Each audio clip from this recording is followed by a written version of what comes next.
Hi, it's Mrs. Golding. We are in your math packet today on page 21, and we're in problem number 1.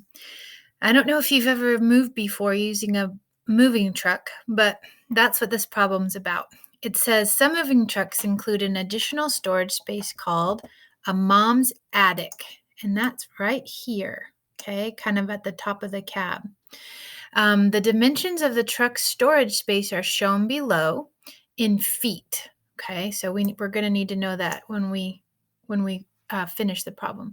How many cubic feet of space does the truck hold? So cubic feet tells me it needs to be the volume when we're talking about how much stuff it will hold, right?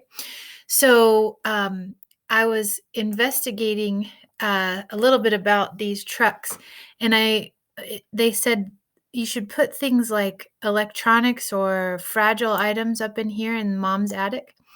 And it suggests here how to pack your truck. So cool real world knowledge here. In the back of the truck, pack what you need the first night and your toiletries, right? Makes sense.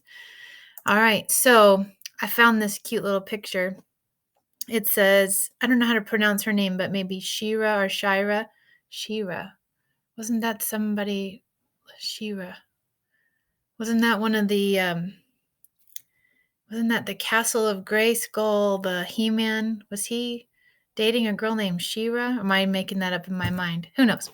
Anyway, it says, can I haul you to prom? I thought that was cute.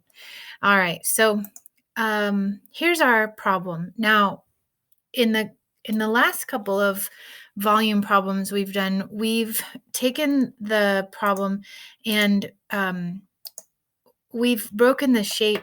Instead of breaking the shape into pieces, we added to the shape. So we could do that here where we add this piece, and find the volume of the whole thing and then take away this part, this blue part that I added. I actually did the problem that way on paper, and then I did it by a second time by dividing this here and finding the volume of this part and then adding this little piece to it. I'm going to tell you, they were both equally nasty math problems. So I think since we've been doing the part where we subtract, we'll just do the adding one because they're both bad. So, and I am going to use a calculator. I definitely think I would suggest that for this problem.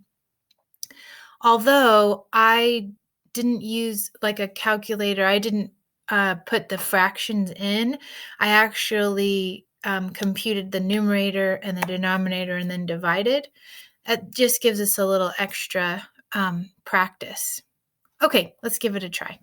All right, so we need to find the volume of this box right here. Okay, so subtracting mom's attic. So it's going to have a base here. So we want to take length times width times height, right? So this is the length right here. So we're going to write that down. We need to multiply all of these together, right? So I'm going to write it as 20 over 1. And we're going to multiply that times 7 1/3. That's my height. But let's make it 7 times 3 is 21, plus 1 is 22. Let's make it 22/3. And then let's multiply it by the width, which is here. And that's 7 2/3. Let's make that 21, 22, 23. 23/3. Okay. And we need to multiply all three of those together.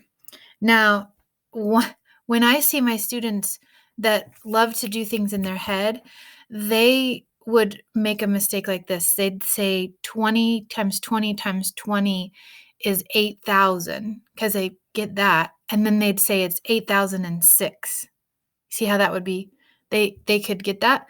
It's wrong. So we're going to go ahead and punch it in our calculator.